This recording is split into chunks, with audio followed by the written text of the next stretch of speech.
Hello. I hope you are well. So this is the next day now. So I went to London yesterday with my friend Megan and we had the best day. I have not laughed so much in all my life. I love Megan to bits, and I'm very excited to show you what I have purchased. So we went to quite a few shops. We did quite a bit of window shopping as well, which is quite nice, quite chill, because everyone's obviously got their autumn Halloweeny stuff out, so it was nice to look at it all. I bought a few little Halloweeny bits, which I'll show you first, and then I literally bought books. Because of course I did. But as I said to Megan yesterday, I literally bought no books at all during the month of August. Alongside that, I also didn't read a single book during the month of August, so it makes sense. But I've now kind of broken that, and I bought 7 books, I think, total, and I would have bought many more, to be fair, but Megan was very good at going, do you need that? And I was going, no, maybe not, no. So yeah, but we did, first of all, the first place we went to was Primani, and I brought a few bits and bobs. First of all, I bought some Nightmare Before Christmas pyjamas. They're really cute. So they're like a long sleeve top and then some long bottoms, and I said to Megan, there was so many more pyjamas I would have bought. They had like Sims ones, they had other Nightmare Before Christmas ones, Corpse Bride, but they were all really freaking thick. And if you don't know, I get warm really freaking easily, and I was like, nah. So this is like, was my in-between, because it's a long sleeve top, which I probably won't wear for a couple of months, but the trousers I'll wear like straight away.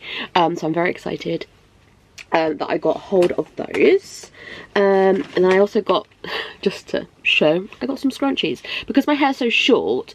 Big thick scrunchies just take over, so I got some like little mini ones, and then the rest is all like spooky vibes. So I got some LED black bat string lights. I'm not sure where I'm going to put these yet, because over there where all like my special editions are, I have little pumpkin ones, so I need to figure out where I'm going to put my bat ones, but I'm very excited and they're very cute. I don't know if it will focus. Focus, please, I beg you, focus. There we go. You can see the little bat shapes. They're very cute, so I'm very excited for those. Then I got 2 little ornaments, which I'm hoping made it in one piece, and it looks like it. And so we've got a little ghosty who's holding a little candy corn with his little witch hat, and he's got a little dangly legs, so I thought that'd be cute to like sit on bookshelves.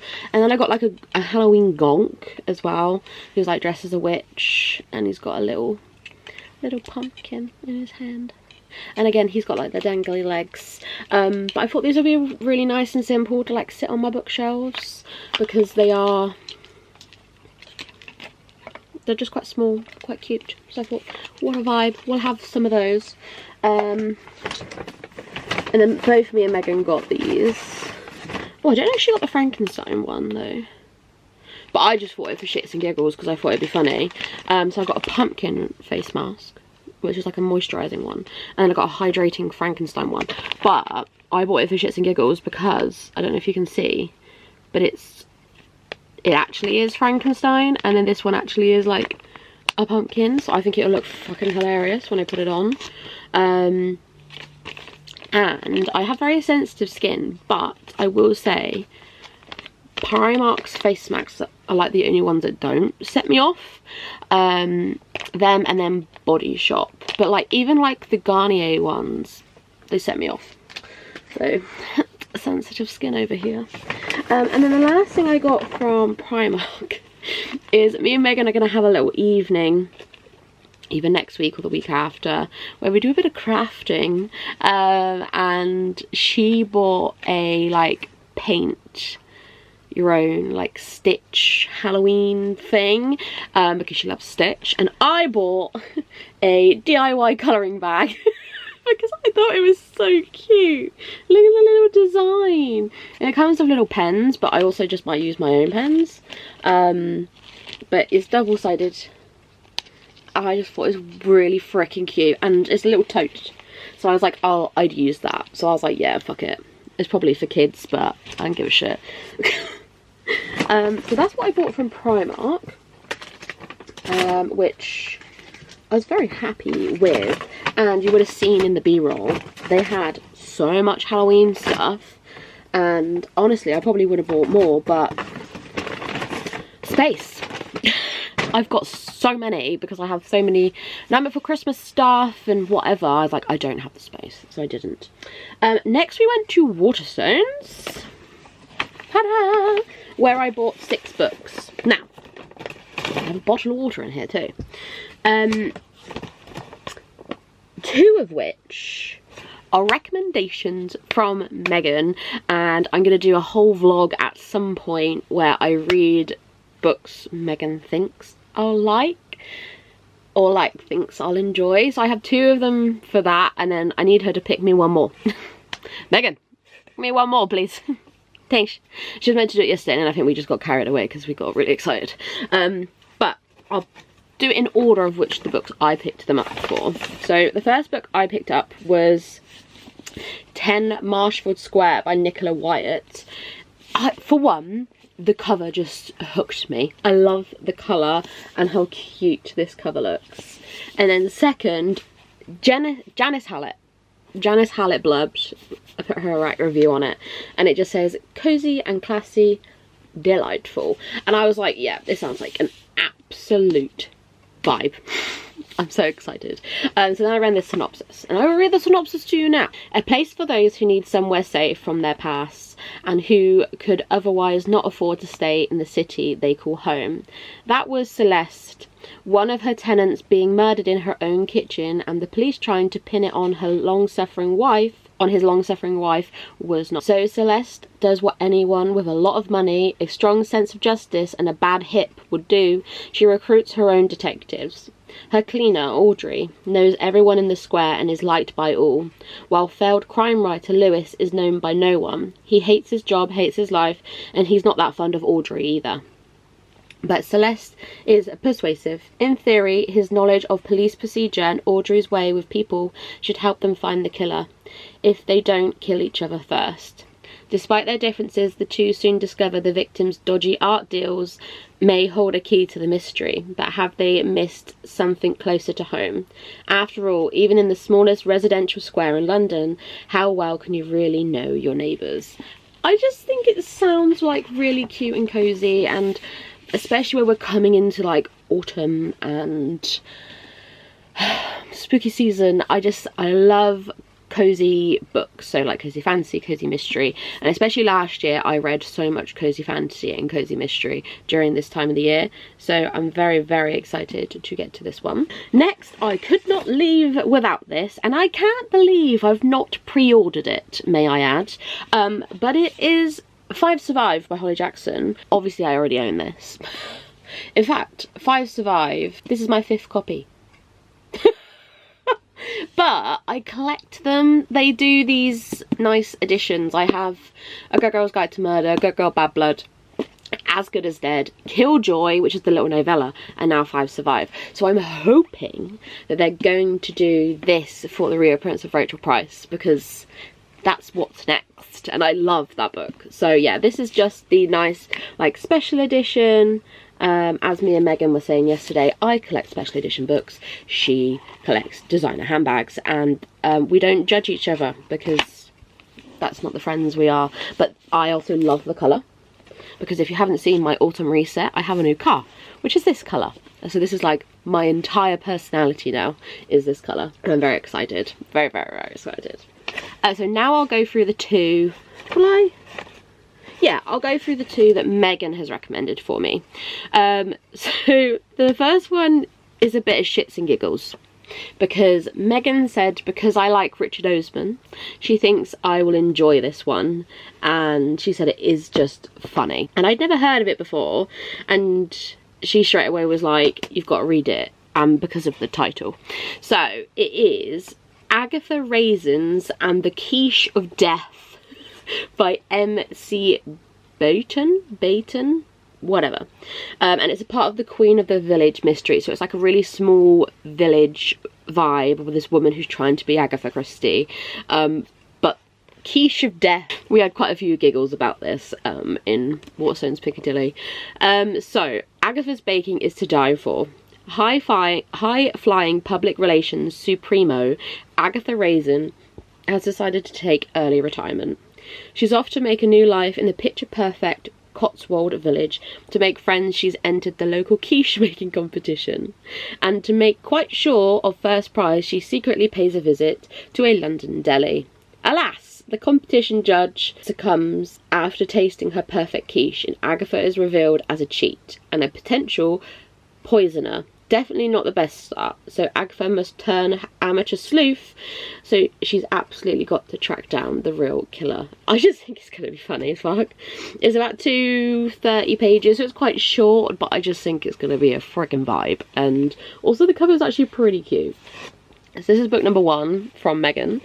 And then book number 2 is because I was looking at the non-fiction, like, true crime section, because they had a little end for it, and I just said to Megan, like, I would love these, because it's got, like, you know, I can't remember the word, but it's just got things on their covers that I just go, that's me.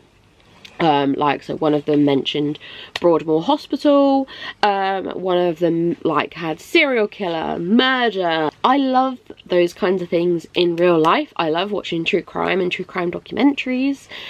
I've just never been able to get into the books, you know, and Megan was like, Nassie, you need, like, because some of them aren't good. You need good true crime books.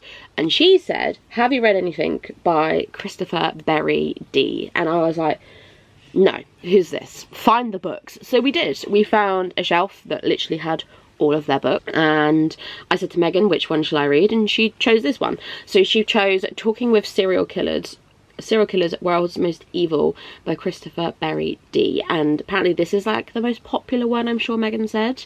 Oh, hello. There's photos. Who are the photos of? Who are you, sir? Oh, I know. Well, I know who that is. Hello, clown. Yeah. So Megan chose this one for me. So I am actually really excited to read this because I'm hoping I will like it. So Christopher Berry D is back. In Talking with Serial Killers, World's Most Evil, the best-selling author delves deeper into the gloomy underworld of killers and their crimes. He examines with shocking detail and clarity the lies of people who have killed, and shines a light on the motives behind their horrific crimes. Through interviews with the killers, the police, and key members of the prosecution, alongside careful analysis of the case themselves, the reader is given an unprecedented insight into the most diabolical minds that humanity has to offer. I'm very excited, because I actually do think I will love this, and you know what? Now that I've got this in my hand, I think once upon a time I owned one of these. I don't anymore because it's not on my true crime shelf, but I think once upon a time I did, so yeah. I'm very, very excited for that one. I think it would be a good time. Okay, the next 2 were just ones that I picked up as we were walking around, that I was like, I need. So the first one, actually, I saw the sequel down in, like, the new releases section, and I said to Megan, holy fucking shit, this cover is in this country, I want the first book. And she was like, what's the first book? And I said, every time I go on vacation someone dies. And she was just like, right. And the sequel is something to do with a wedding, I think, but they have the sequel has the nice, like, American cover, so I've bought this just to see if I like it, and if I like it I'm gonna try and find the American cover, because the American cover is so much better than the British cover, because British covers are always shit. 10 days, 8 suspects, 6 cities, 5 authors, 3 bodies, 1 trip to die for. Eleanor Dash, best-selling author of the Vacation Mystery series, is on a book tour along the gorgeous Amalfi Coast when life starts imitating art. Her ex-boyfriend and book protagonist, Connor Smith, is targeted by a killer. Eleanor's sleuthing skills are about to be put to the ultimate test as among literal rivals, rabid fans, a crazed stalker and another ex-boyfriend on tour with her, suspicions are flying faster than paperbacks of a bookseller's shelf. But who is really trying to get away with murder? Oh my god, Janice Hallett has appeared again. This woman. But yes, I'm very excited to read this. I've heard really good things. I've heard quite a few different booktubers read this recently, or over the past like year or so. Oh, there's the sequel. No one's supposed to die at this wedding. If you can see, like, that's the American cover, and this book has a very similar kind of style, which I want.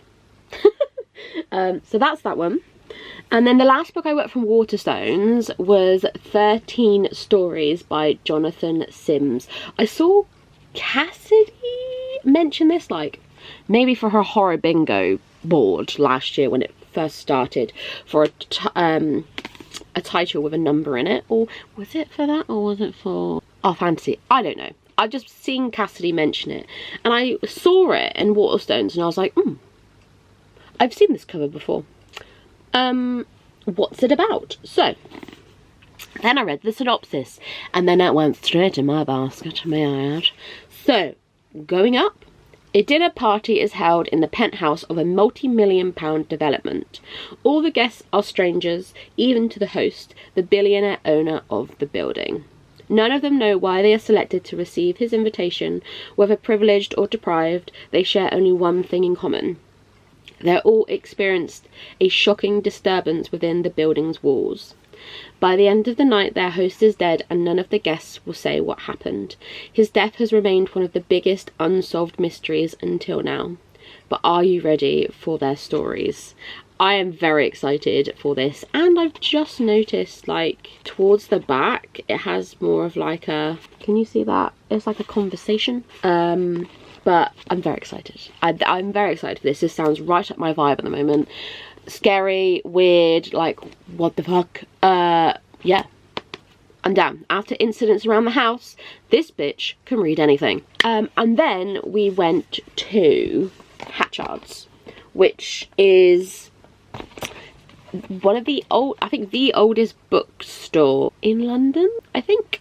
And the royal family get their books from Hatchard's, which I didn't know, but I believe they have now been bought out by Waterstones because he accepted my Waterstones card to scan, so I think maybe they are a part of Waterstones. But you get this really cute bag, and it was worth buying just one book, because that's all I did buy in here, just one book just for the bag.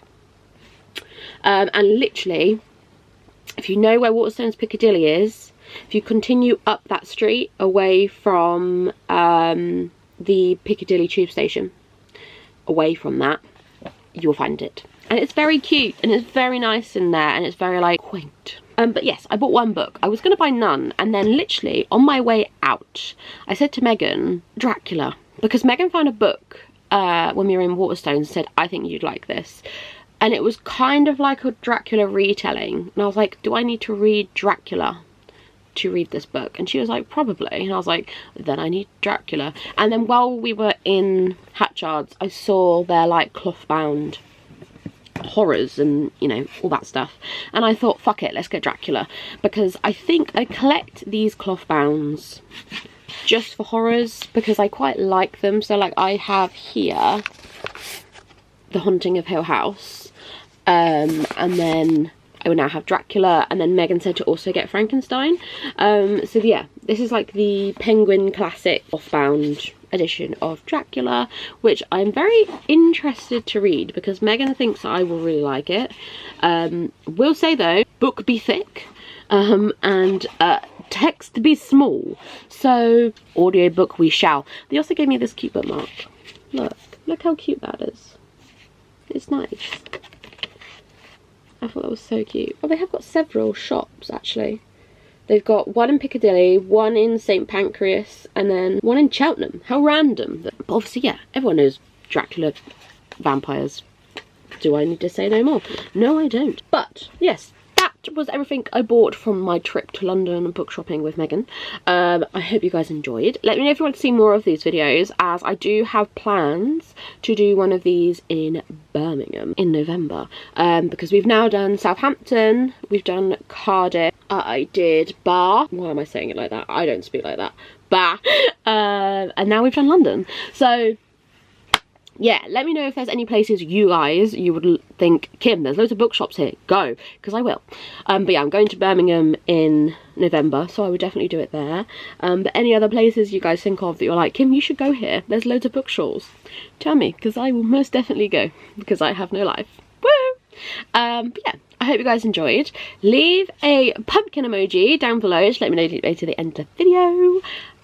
Like and subscribe if you're new, as we're on our way to 600 subs, which is a bit mad because I'm pretty sure we just hit 500, but thank you guys so much, and I'll see you soon for another video.